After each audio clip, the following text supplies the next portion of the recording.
છેલ્લા સ્થાનમાં કહ્યું છે કે એ મૂર્તિયાનું ઘર જુઓ.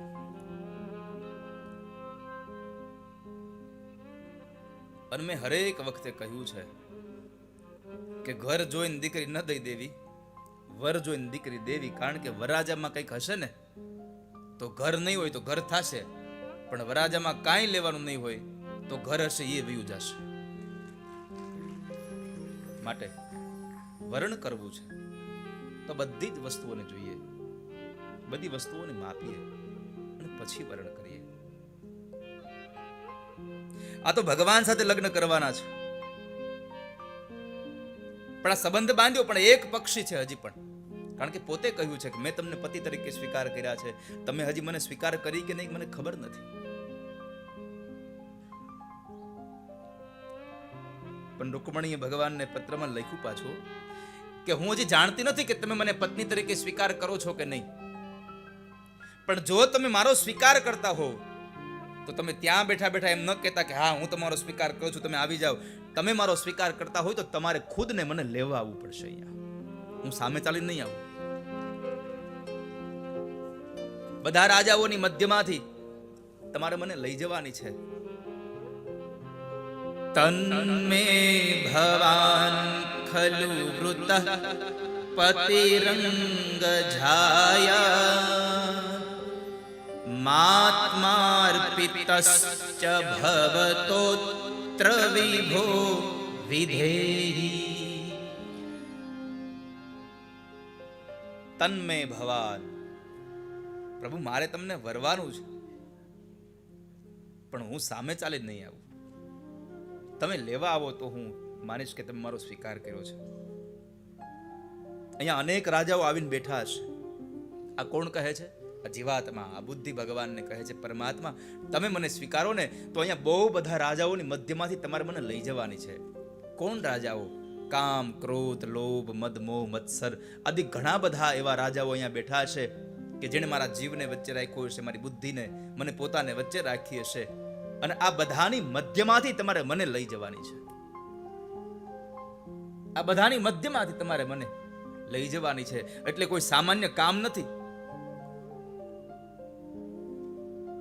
રૂકમણી પાછા ભગવાનને બિરદાવે છે. અને પ્રભુ આમ પણ તમે તો પુરુષ સિંહ છો, તમે ક્યાં સામાન્ય કોઈ છો?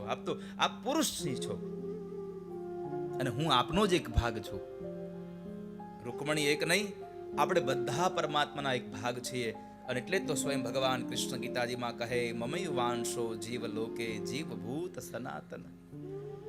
આ જગતનો તમામ જીવાત્મા એ મારો અંશ છે, હું જગતનો અંશી છું. આપણે પરમાત્મામાંથી જુદા પડ્યા છીએ, ભગવાનમાંથી વિખૂટા પડ્યા છીએ. ભગવાન હું તમારો અંશ છું. અને શિયાળિયાઓની કઈ તાકાત છે કે પોતા સિંહના ભાગને એ સ્પર્શ કરી શકે, એ સિંહના એ ભાગોને એ ક્યારેય જોઈ શકે? એટલે રૂકમણીએ કહ્યું કે અહીંયા શિશુપાલ છે, શિયાળિયો છે, અને પરમાત્મા તમે તો સ્વયં સિંહ છો. તમે મને લઈ જાઓ, તમે મારો સ્વીકાર કરો. આપણને એમ થાય ચાલો આપણે ભગવાનને પરણી જઈએ, આપણું મન ભગવાનમાં લાગે, હાલો ભગવાન લગ્ન લગાડ દઈએ. કદાચ કનૈયો પસંદ પડી જાય, આપણને મૂર્તિઓ ગમી જાય કનૈયો.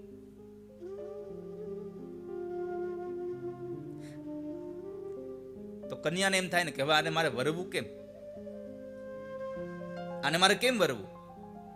કઈ સીધું થોડું કહી દેવાય આપણે કે મારે તમારે લગ્ન કરવા છે.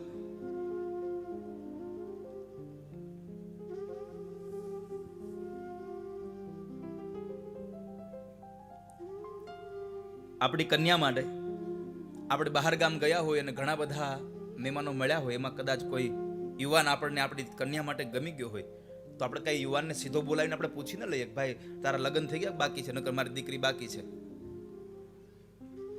સીધું ન પૂછીએ આપણે. પણ એક એવી ત્રીજી વ્યક્તિને શોધીએ છીએ કે જે એ મૂર્તિયાની તમામ માહિતીઓ આપણને આપે અને આપણી દીકરીની માહિતી એ મૂર્તિયાના બાપ સુધી પહોંચાડે. આપણે ત્રીજી વ્યક્તિને ગોતીએ છીએ. અને એ ત્રીજી વ્યક્તિ કેવી હોય? આપણને ઓળખતી હોય અને મૂર્તિયાના બાપને પણ ઓળખતી હોય, બે પક્ષને ઓળખતી હોય, આવી ત્રીજી વ્યક્તિ હોય.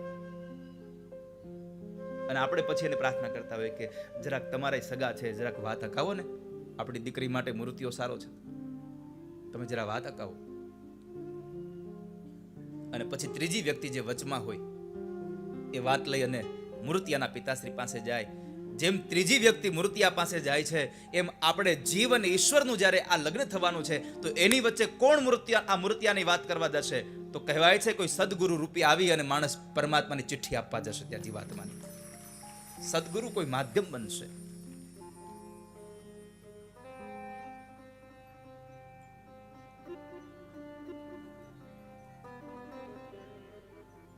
સદગુરુને કાનમાં જરાક જઈને કહી દેવું, ગુરુદેવ,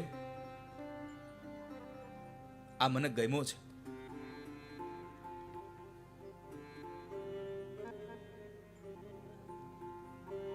આ માણસ, આ મૂર્તિઓ મને ગમી ગયો છે.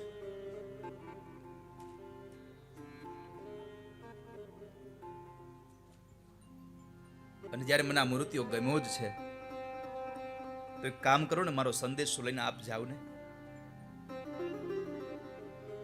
આપે સંદેશો લઈ અને જાઓ અને મને જરા મદદ કરો, મારું લગ્નની સાથે જોડાઈ જાય.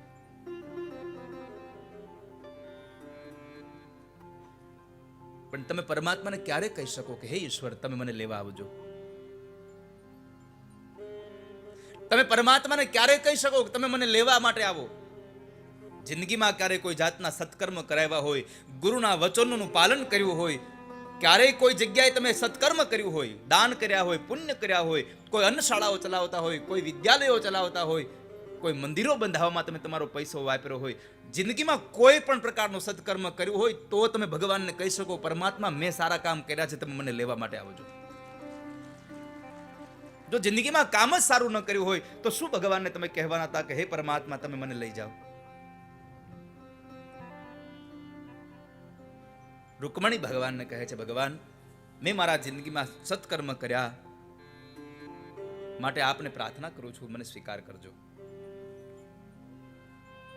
આગળ ફરી પાછું ભગવાન કૃષ્ણનું સામર્થ્ય પોતાને પરમાત્માને જગાવે છે કે હે કૃષ્ણ, તમે આવવાના હોવ તો જરા વિચારીને આવજો, કારણ કે અહીંયા તો ખાંડાના ખેલ છે, અહીંયા કોઈ સામાન્ય વાત નથી. એ તો શિશુપાલ મને પરણવા આવે છે, અને શિશુપાલ પરણવા આવે તો સાથે કેટલા લોકો હશે? જરાસંધ આદિ રાજાઓ હશે. આ બધા રાજાઓની સાથે યુદ્ધ કરવું પડશે, અને યુદ્ધમાં જીતીને પછી મને લઈ જવી પડશે.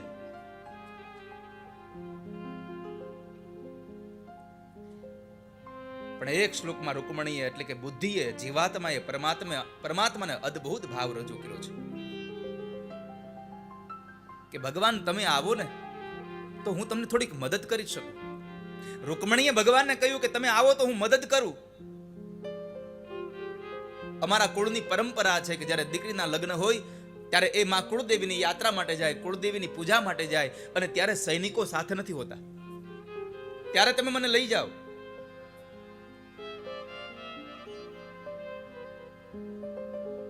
હું મંદિરે જાઉં ત્યારે તમે મને લેવા આવજો, તો હું તમને મદદ કરી શકીશ. અને આધ્યાત્મિક જગતમાં આ વાતને મારે કહેવી હોય તો એટલું જ કહી શકું, જીવાત્મા પરમાત્માને પ્રાર્થના કરે છે, ભગવાન, તમે મને લેવા આવો ને તો જેવા તેવા સમયે લેવા ન આવતા. હું હોસ્પિટલમાં હોઉં, હું માંદગીમાં સપડાઈ ગયો હોઉં,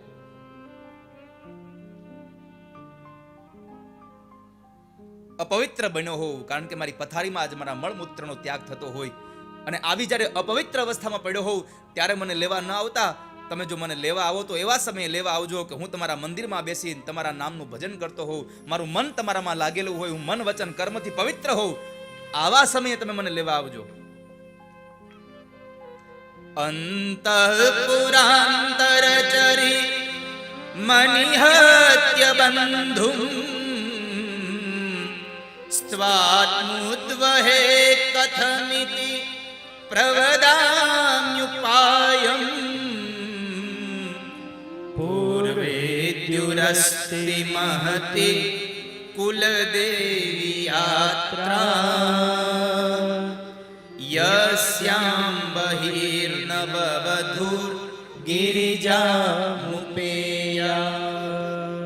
ભગવાન, હું તમારા ગુણાનુવાદને ગાતો હોઉં, તમારી પૂજા કરતો હોઉં, તમારા નામની માળા જપતો હોઉં, ત્યારે મને લેવા આવજો. મને જેવાન તેવા સમય લેવા ન આવશો તમે.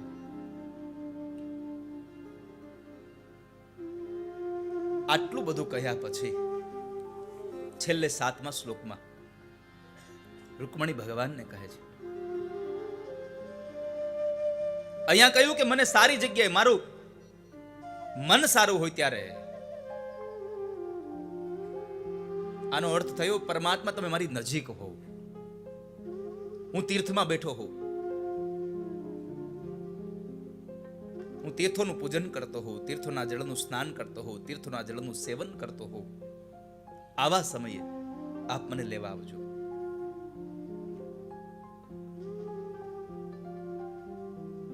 પણ છેલ્લા શ્લોકમાં બહુ અદ્ભુત વાત કરી છે મારા રૂકમણીએ. ભગવાન, કદાચ આ શ્લોક તમારે તો જ વાંચવાનો છે. આગળના 6 શ્લોકો વાંચ્યા પછી પણ તમારો નિર્ણય હોય કે હું લેવા નથી આવતો, તમે મારો સ્વીકાર નથી કરવાના, તો 7મો શ્લોક વાંચજો. જો તમે લેવા આવવાના હોવ તો 7મા શ્લોકની જરૂર નથી તમારે વાંચવાની.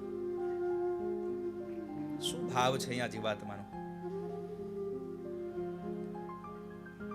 રૂકમણી ભગવાનને કહે, અહીંયા તો અનન્યતાના દર્શન કરાવ્યા છે આ શ્લોકમાં, કે ભગવાન તમે નહીં આવો, જો તમે મારો સ્વીકાર નહીં કરો તો હું મારો પ્રાણ ત્યાગી દઈશ.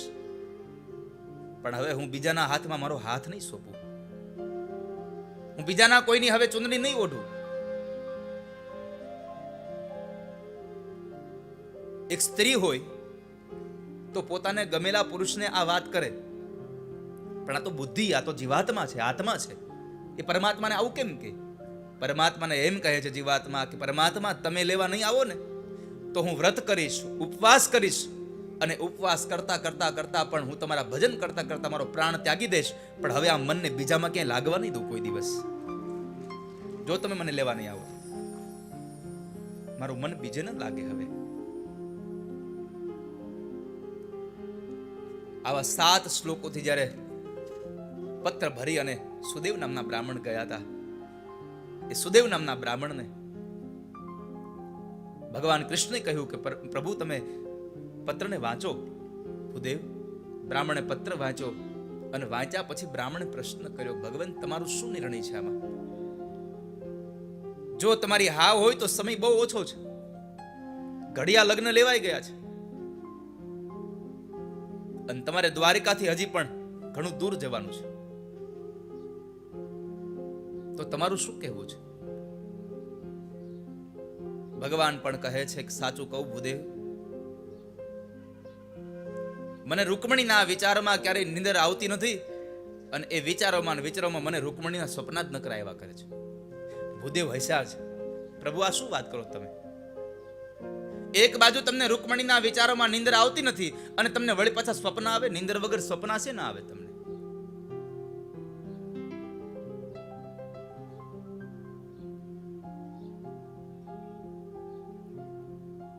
ભગવાને બહુ સુંદર કહ્યું, ભૂદેવ આ જગતમાં મારો નિયમ છે, જે મને યાદ કરે એને હું યાદ કરું. ભગવાન કૃષ્ણ ગીતાજીમાં લખ્યું, યે યથા મામ પ્રપદ્યન્તે તાંસ તથૈવ ભજામ્યહમ. જે મને ભજે એને હું ભજું. માટે રૂકમણી મને યાદ કરે છે તો હું એને યાદ કરું. પરમાત્માએ અને રૂકમણીના સંવાદે મને તમને અહીંયા સંકેત આપ્યો, તમે ભગવાનને ભજો, ભગવાન તમને ક્યારેય નહીં ભૂલી શકે. સાહેબ તમે પરમાત્માને ભજો, તમે હરિને યાદ કરો. પછી તો ભગવાને રૂકમણીજીનું હરણ કર્યું. શિશુપાલની જાન ખાલી હાથે પાછી ગઈ. એ કથા સંભળાવી. પરમાત્માનું દિવ્ય દાંપત્ય જીવન આગળ ચાલ્યું, અને એ દાંપત્ય જીવનમાં ભગવાનને ત્યાં એક દીકરો થયો, પ્રદ્યુમ્ન મહારાજ. એ પ્રદ્યુમ્ન મહારાજ એટલે સાક્ષાત કામદેવ છે. ભગવાન શિવના ત્રીજા નેત્રથી જ્યારે કામદેવ બળીને ભસ્મ થયા, ત્યારે એમની પત્ની રતિ ભગવાન શિવ પાસે જઈને પ્રાર્થના કરે કે ભગવાન, મારો પતિ મૃત્યુ પામ્યો, પણ મને મારો પતિ હવે મળશે ક્યારે? એ રતિની પ્રાર્થનાને લઈ અને ભગવાન મહાદેવે કહ્યું કે જ્યારે દ્વાપર યુગની અંદર ભગવાન કૃષ્ણ અવતાર થશે અને એને ત્યાં જે દીકરો જન્મશે એ સાક્ષાત તારો પતિ હશે, એ તારો પતિ મળશે તને. તો ભગવાન મહાદેવના એ કહેવાને લઈ ભગવાન કૃષ્ણ ત્યાં જે પ્રદ્યુમ્ન મહારાજ છે એ સ્વયં ધર્માનુકૂળ કામ છે. ધર્મને અનુકૂળ કામ બે પ્રકારના છે, એક ધર્મની વિરુદ્ધ હોય, એક ધર્મને અનુકૂળ કામ હોય. તો ધર્માનુકૂળ એ કામે ધર્મની વિરુદ્ધ રહેલો એ સમરાસુર એ પણ એક કામ છે. તો પરમાત્મા એ કામદેવે પ્રદ્યુમ્ન મહારાજે સમરાસુરનો ઉદ્ધાર કર્યો, એને માર્યો છે. સમય આગળ વ્યતીત થયો, ભગવાનના ઘણા લગ્નો થયા છે. પરમાત્માનું પહેલું લગ્ન રૂકમણીજી સાથે થયું, ત્યાર પછી ભગવાનના કુળ 16,108 લગ્ન, એમાં 8 ભગવાનની પટરાણીઓ છે, જેને શાસ્ત્રકારોએ અષ્ટધા પ્રકૃતિ કહીને બતાવી છે. જે 8 પ્રકૃતિ છે અને એ પ્રકૃતિમાંથી જ બધું જ નિર્માણ થયું. આ જગત આખું, સચરાચર જગત આખું એમાંથી જ નિર્માણ થયું. તો ભગવાનનું પહેલું લગ્ન રૂકમણીજી સાથે થયું, ત્યારબાદ બીજું લગ્ન સત્રાજીત યાદવની દીકરી સત્યભામા સાથે, ત્રીજું લગ્ન જાંબવતી સાથે થયું છે. ત્યારબાદ ભગવાન સૂર્ય તનયા કાલિંદીને પરણ્યા છે. કાલિંદી એક નદી છે.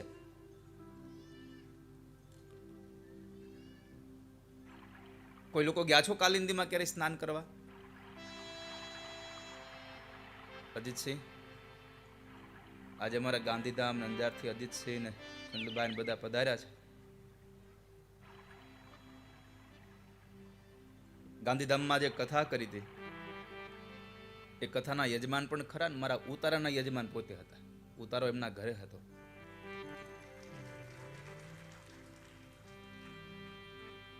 કેટલા લોકોએ કાલિંદી નદીમાં સ્નાન કર્યું છે? જરા હાથ ઊંચો કરો.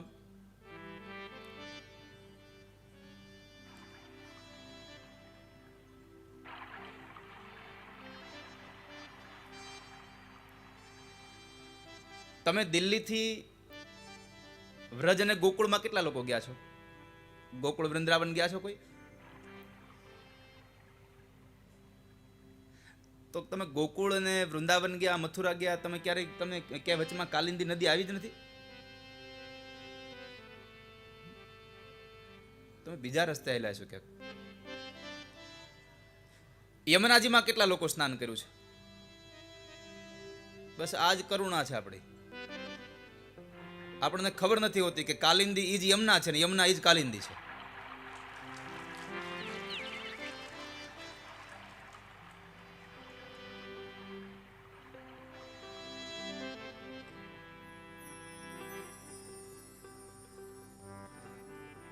જ્યાં સુધી તમે જાણી ન લો કે વસ્તુને, ત્યાં સુધી તમને એનું મહાત્મ્ય પણ ન હોય વાલા ક્યારેય. જાણો નહીં ત્યાં સુધી તમને પ્રીત પણ ન થાય.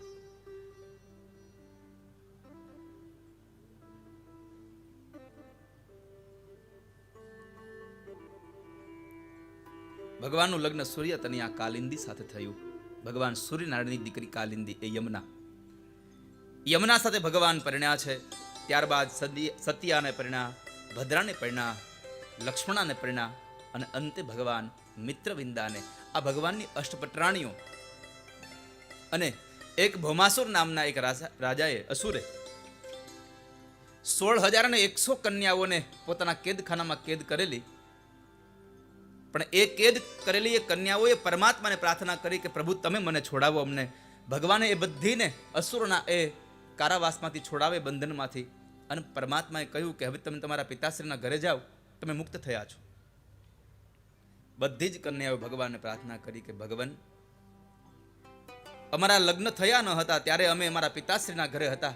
એક અસુરે અમારું હરણ કર્યું, પોતાના કેદખાનામાં રાખ્યા. આજ આપે અમને છોડાવ્યા, હજી અમારા લગ્ન થયા નથી.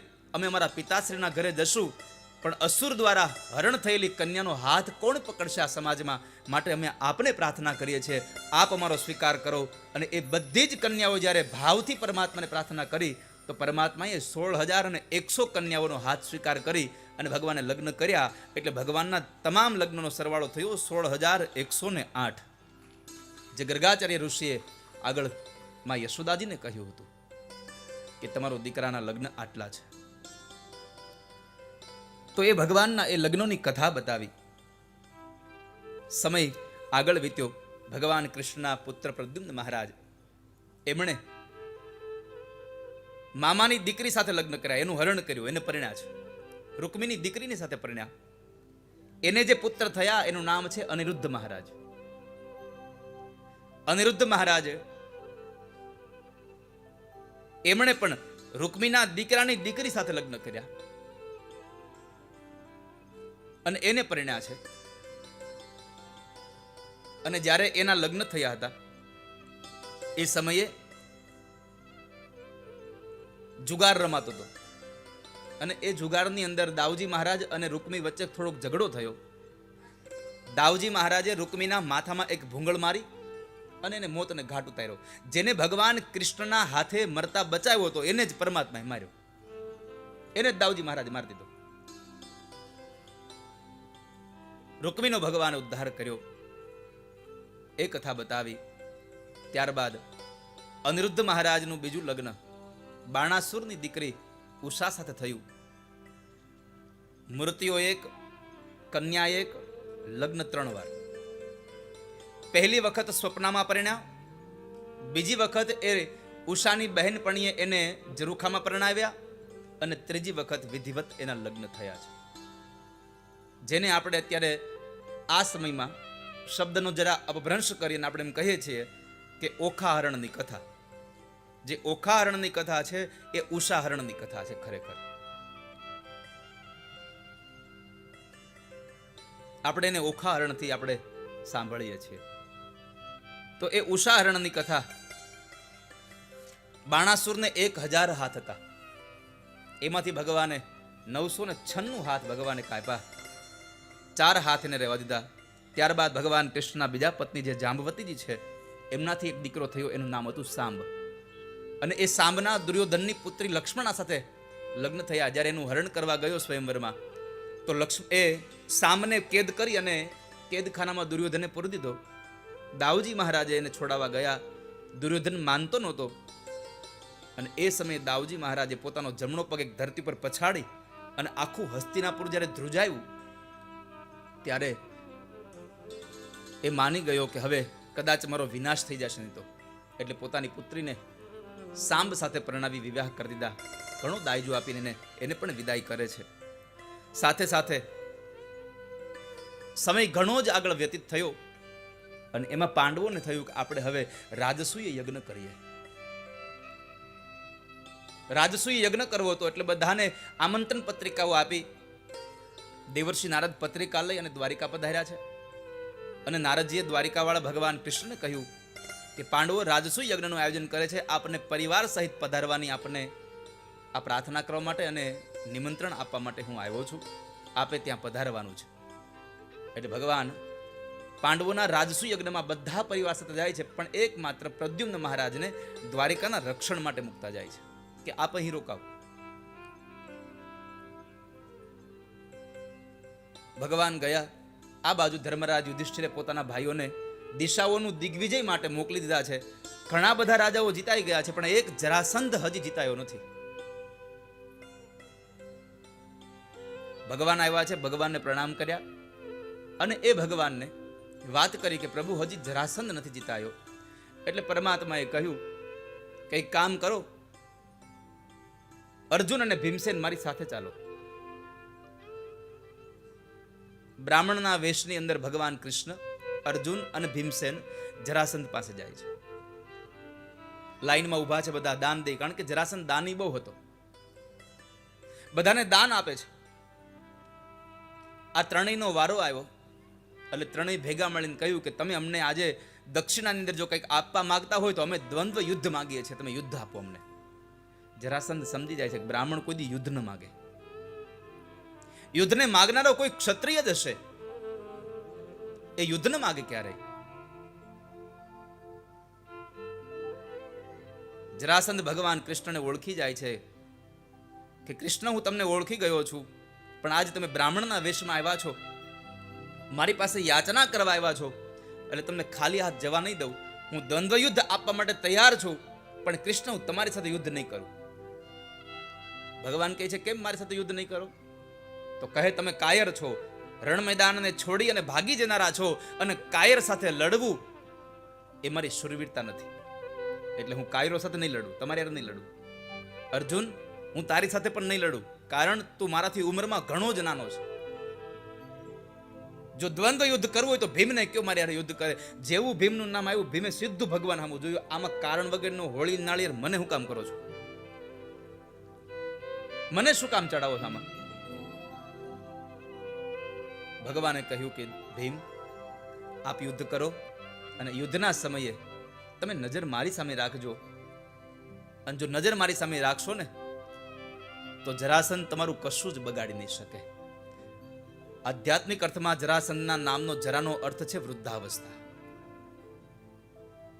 અહીંયા પરમાત્માએ આપણને સંકેત કર્યો કે તમારી વૃદ્ધાવસ્થામાં પણ તમારી નજર બીજા કોઈને આપવા કરતા તમારી નજર મને આપજો.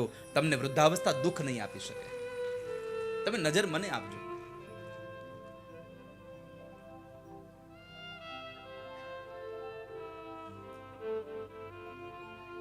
એટલે તો તમે જુઓ, જ્યારે શાસ્ત્રોમાં બતાવ્યું છે કે તમે કોઈ સત્કર્મ કરવા બેઠા હો ને,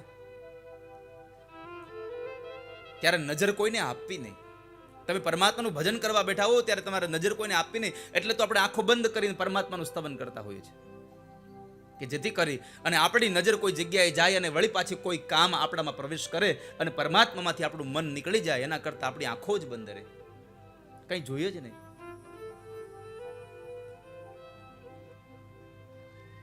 તો ભગવાને ભીમસેનને કહ્યું, નજર મારી સામે રાખજો. રામાવતારમાં પણ આ જ બન્યું હતું.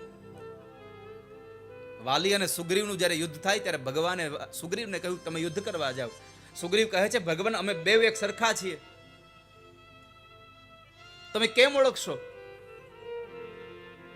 ત્યારે પરમાત્માએ સુગ્રીવને કહ્યું કે તમે મારી સામે નજર રાખજો, તમારી નજર મને આપજો, હું તમારું કલ્યાણ કરીશ. તો અહીંયા આગળ ભગવાને ભીમસેન અને જરાસંધનું યુદ્ધ કરાવ્યું, અને અંતે પરમાત્માએ પોતાની જ ઈચ્છા દ્વારા ભીમસેનના હાથે જરાસંધનો ઉદ્ધાર કરાવી, અને એ જરાસંધનો ઉદ્ધાર કરી અને એનું રાજ્ય ભીમસેનને લેવા ન દીધું. ભગવાને ના પાડી કે આપણે એનું રાજ્ય નથી લેવું. એનું રાજ્ય પરમાત્માએ એના જ દીકરા જરાસંધના દીકરા સહદેવને આપી દીધું. માત્ર એક મુગુટ લઈને ભેગો આવ્યા હતા. માત્ર જરાસંધનો એક મુગુટ લઈને આવ્યા હતા. આખા ભાગવતનું નિર્માણ ક્યાં થયું? જરાસંધનો એક માત્ર મુગુટ લઈને આવ્યા હતા, અને એ મુગુટને પહેરી અને પરીક્ષિત રાજા મૃગયારણમાં ગયા હતા, અને એમાં બરાબર કાળ પ્રવેશ કરી ગયો, એમાં બરાબર કલી પ્રવેશ કરી ગયો, અને એને લઈ અને એક ઋષિનું અપમાન કર્યું, અને શ્રાપનો એને તિરસ્કાર મળ્યો, શ્રાપ મળી ગયો કે 7મે દિવસે તક્ષક નાગ દંખ દેશે તને. જરાસંધ પાસે જે સંપદા ભેગી કરી હતી, એ સંપદામાં અનીતિ હતી. અને મેં વારંવાર કહ્યું છે કે પરમાત્માને એટલી પ્રાર્થના કરવી કે ભગવાન, મને નીતિનું ઓછું ભલે આપો, પણ અનીતિનું ક્યારેય કોઈનું લઈ ન લઉં એવો વિચાર મને સાથે આપજો. નીતિનું ઓછું આપજો મને.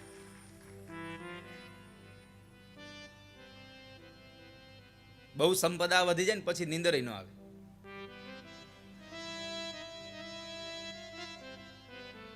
પછી તમારે ટીકડીયું લેવી પડે, કારણ કે પછી ચિંતા જ ન કરી હોય કે હવે આનું શું કરશું, આનું. કારણ કે જેમ જેમ તમારી પાસે વૈભવ વધે, સંપદા વધે, પ્રતિષ્ઠાઓ વધે, એમ તમારી પાસે ચિંતાઓ વધે જ. કારણ કે એકની યાર એક ફ્રી જ હોય.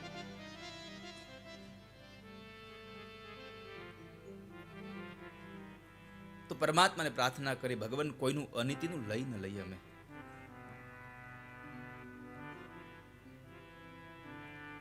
અને પૈસાની હજી પૈસા માટેથી તો માણસો ઝઘડીને મરી જાય છે. અમુક તો એવા હોય કે હજી પૈસા થયા ન હોય ત્યાં ઝઘડતો હોય. અને આ કળયુગનો તો નિયમ છે, કળયુગનો આ એક ગુણ છે. માણસ ગમે તેવી વાતમાંથી ઝઘડી પડે. કાંઈ ન હોય એમાંથી ઝઘડી પડે. વિચારે નહીં કે આનું પરિણામ શું આવશે. એક શહેરમાં બે મિત્રો હતા અને એટલા સારા મિત્રો હતા બે કે દિવસમાં 2-5 કલાક સાથે ન રહીને તો એને બેને એકબીજા વગર ગમતું નહીં. જો માણસની અત્યારે વૃત્તિ કેવી થઈ ગઈ, ન હોય એમાંથી ઊભું કરે. આપણે કહીએ ને કે પાણીમાં તો પૂરા હોય પણ અમુક તો દૂધમાંથી નહીં પૂરા ઊભા કરે. અને જેને ઈ જ કામ હોય એ બીજું કરી શું શકે? જેને ગામના દોષ જ જોવા છે. તો એ બે મિત્રો એટલા સારા મિત્રો હતા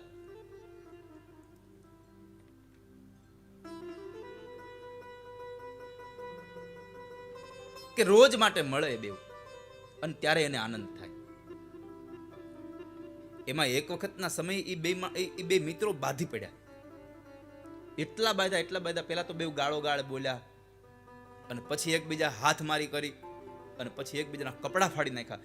બચાવવા કોઈક વચમાં પડે તો એને મારે. એટલા બાધા. એમાં બરાબર પોલીસની ગાડી નીકળી, બેયને પકડીને જેલમાં પૂરી દીધા. બીજે દિવસે એને સવારમાં બેયને કોર્ટમાં હાજર કર્યા. એટલે જજ સાહેબે પૂછ્યું કે ભાઈ તમે બે શેમાંથી બાંધ્યા? બે એકબીજા સામું જોઈને કહે છે, સાહેબ ઈ પૂછોમાં તમારે જે સજા દેવી દઈ દો. કે અમે શેમાંથી બાંધ્યા ઈ પૂછોમાં તમારે જે સજા દેવી હોય એ તમે સજા દઈ દો. જજ કહે છે હું એમને સજા ન કરી શકું, મારી પાસે કંઈક કારણ જોઈ, ઈ તમે ઈ રહેવા દો. તમારે જેલમાં નાખી દે તો જેલમાં નાખી દો, જે કાંઈ દંડ કરવો દંડ કરી દો, પૂછો માં તમે. બહુ આગ્રહ કર્યો પણ આ બે ના જ પાડ્યા કરે. પણ જજે પછી કીધું કે ના તમારે કેવું જ પડશે, નહીં ચાલે. હવે જો સાંભળો, એ બે શેમાંથી બાંધ્યા? એ બેવ નદી કિનારે બેઠા હતા. સુંદર મજાનો પવન વાતો હતો, નદીનું આમ જળ આમ જતું હતું. બે સારી વાતો કરતા હતા. એક મિત્રે કહ્યું કે મિત્ર મને છે ને ઈચ્છા થાય છે કે હું ખેતીની જમીન લઈ લઉં હવે અને ખેતી કરું અને ખેતીની ઉપજ આવે એમાં કંઈક 2 પૈસા ભાળશું. બીજો મિત્ર કે ખેતી લેવાય એમાં વાંધો નહીં, ખેતી કરીએ તો સારું રહે, પાક ઉપજે અને પૈસા મળે. પેલા મિત્રને ખેતી કરવાની ઈચ્છા થઈ અને ખેતીની જમીન લેવાની વાત કરી. બીજો કહે છે કે હું મારો વિચાર કહું. શું? મને એમ થાય છે હું એક ભેંસ લઈ લઉં, એનું દૂધ ઉત્પાદન થાય, એમાંથી હું પૈસા કમાઉં અને મારો પરિવાર જીવે. બીજો મિત્ર કે હા ભેંસ લેવાય એમાં વાંધો નહીં. પણ જેને જમીન લેવાની વાત કરી હતી ને એને ભેંસ વાળાને કીધું જો તું ભેંસ લે, મારા ખેતરમાં નહીં આવવા દો. ભેંસ વાળો કે આપણે બે આટલા સારા મિત્ર, આપણે બેને એક ઘડી કે એક વગર બીજા વગર હાલતું નથી અને તારા ખેતરમાં મારી ભેંસ ન આવવા દે? નહીં, ભેંસ નહીં આવવા દો. નહીં, હું તારા ખેતરમાં જ ભેંસ ચારી છે. કે બે એમાંથી બે જરા વાતે તતે ચડ્યા.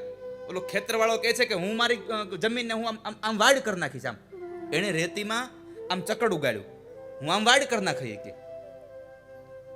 તો જે ભેંસ વાળો હતો ને એને આમ ટપકું કર્યું, એ અમારી ભેંસ કે વચમાં લે.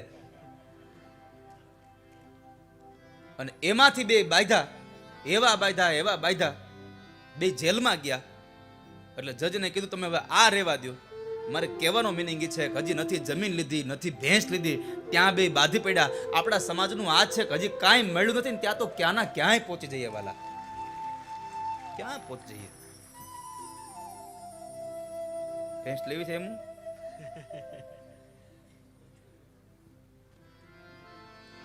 આ બધું તો ઘણી ગાયું ને ભેંસું છે. એ કોઈના ખેતરમાં ઘરી જાય તો બાજતા નહીં હો. એ ખાઈ ગઈ.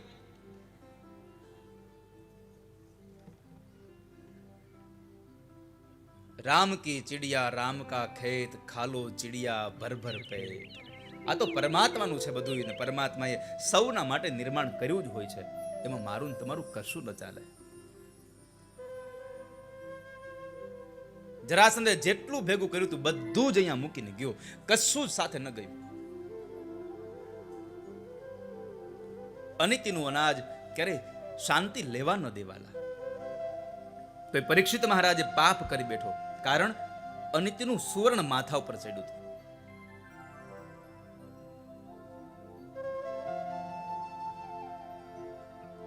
જરાસંધનો ઉદ્ધાર કર્યો અને આ બાજુ રાજસુ યજ્ઞ ચાલે. રાજસુ યજ્ઞની તૈયારીઓ થઈ. આગળના દિવસે એક સભા ભરાણી અને સભાની અંદર એક પ્રશ્ન આવીને ઉભો રહ્યો કે આપણે રાજસૂય યજ્ઞમાં આપણે કોની પૂજા કરશું?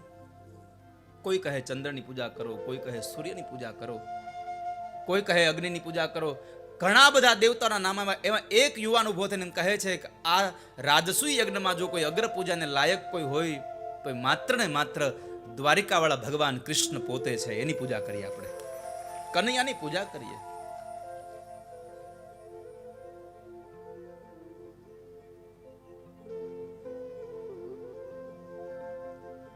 સૌ લોકોએ આ પ્રસ્તાવને વધાવ્યો, પણ એક માણસ જરાક અવળો ચાલ્યો.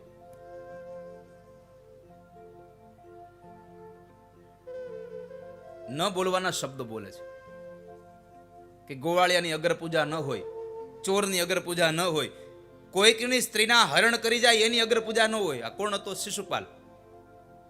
કારણ કે પરણવા ગયો તો અને ખાલી હાથ પાછો આવ્યો એટલે હજી બળતરા ચાલતી હતી.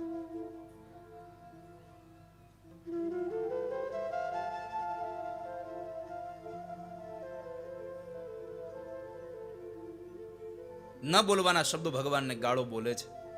યાદવો ઊભા થયા એટલે ભગવાને બેસાડ્યા. ભાઈ તમે બેસો, મારો અને શિશુપાલનો એક સંબંધ, એક વ્યવહાર નક્કી થયેલો છે, તમે બેસો બધા. મેં મારા ફૈબાને વચન આપ્યું છે કે તમારો દીકરો મારા 100 અપરાધ, મને 100 ગાળો દેશે ને ત્યાં સુધી એને માફ કરી દેશે. અને ભગવાને શિશુપાલને પણ સમજાવ્યું કે એ ભાઈ તું જરા ધ્યાન રાખજે, 100 ગાળો તારી માફ કરી શકીશ, પછી માફ નહીં કરું. પણ આજે આવેશમાં આવી અને ભગવાનને વધારે વધારે ગાળો દેવા લાગ્યો. 99 ગાળથી ભગવાનને સાવધાન કર્યો. 100મી ગાળ આપી દે. ગોવાળિયા તું શું કરી લેવાનો હતો? છતાં ભગવાને સાવધાન કર્યો કે હવે બસ. પણ જેનો કાળ નજીક આવ્યો હોય, વિનાશ કાળે વિપરીત બુદ્ધિ, ગમે તેમ સમજાવો ને એ સમજે નહીં. અને આમ પણ આ દુનિયાનો નિયમ છે કે તમે સમજાવો ને વારો ને એ વાયરા ન વરે, એ હાયરા વરે. તમે એને કહો ભાઈ અહીં ન કરાય આમ કામ, તું સમજ ને, છતાં પણ એ માણસ સમજે નહીં અને અંતે કોઈ પણ રીતે એ હારી જાય. એને હાર્યો પછી પાછો આવે કે આ હારું ન કર્યું હોત તો હારું, તો તને વડીલો કઈ થાકી ગયા. આવું ન કરાય.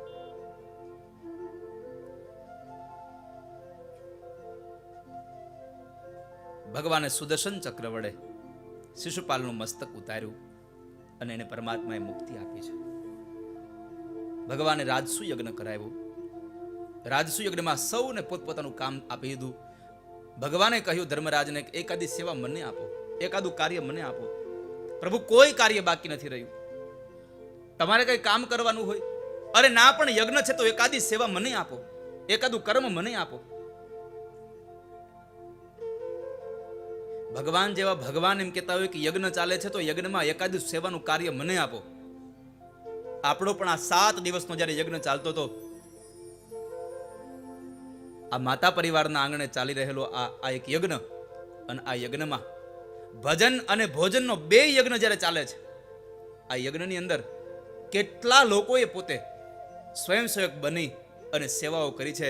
એકવાર તમામ સ્વયંસેવકોને તાળીઓથી વધાવો, કારણ માતા પરિવાર અહીંયા બેઠો રહે છે અને ત્યાં સ્વયંસેવકો ક્યારેય પણ કથા મંડપમાં આવવા માટે ક્યારેય પણ એને હજી આવવાની તૈયારી નથી કરી. એ તો બસ આપણા બધાની જમવાની ભોજનની વ્યવસ્થા કરતા રહે છે. આપણે જઈએ તો આપણી થાળી તૈયાર હોય. જો સ્વયંસેવકો ન હોય તો આવા યજ્ઞો બહુ અધૂરા રહે.